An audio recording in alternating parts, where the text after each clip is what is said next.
Present మన వరి పొలాల్లో పాంపొడ తెగులు వస్తుందని చాలా మంది అడుగుతున్నారు. అసలు ఈ డిసీజ్ ఎట్లొస్తుందంటే భూమి నుంచి ఉద్భవించి ఉత్పన్నమయ్యే ఈ ఫంగస్ అనేది వాటర్ ద్వారా కూడా ఒక భూమి నుంచి ఇంకొక భూమిలోకి వెళ్ళినప్పుడు వ్యాపిస్తుంది. ఈ ఫంగస్ భూమి నుంచి స్టార్ట్ అవుతుంది కాబట్టి కంట్రోల్ చేయడం చాలా కష్టం. అంటే మన పొలంలో కోడి ఎరువు గొర్రె ఎరువులు వేస్తాం కదా, దానివల్ల కూడా ఈ ఫంగస్ వస్తుంది.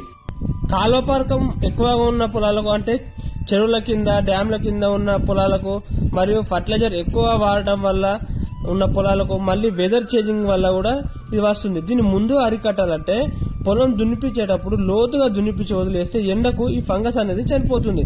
మనం ఒడ్లు ఎప్పుడు క్లీన్ గా ఉంచుకోవాలి. యూరియా అనేది తక్కువ వాడుకోవాలి.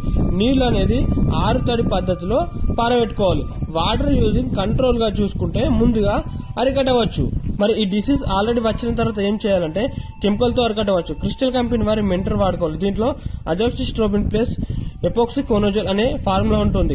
300 ml per ఎకరా 1 లీటర్ 3 acres కి వాడుకోవాలి. ఈ డిసీజ్ వచ్చిన వాళ్ళు ఈ మందు వాడితే 100% రిజల్ట్ ఉంటుంది. జై జవాన్ జై కిసాన్.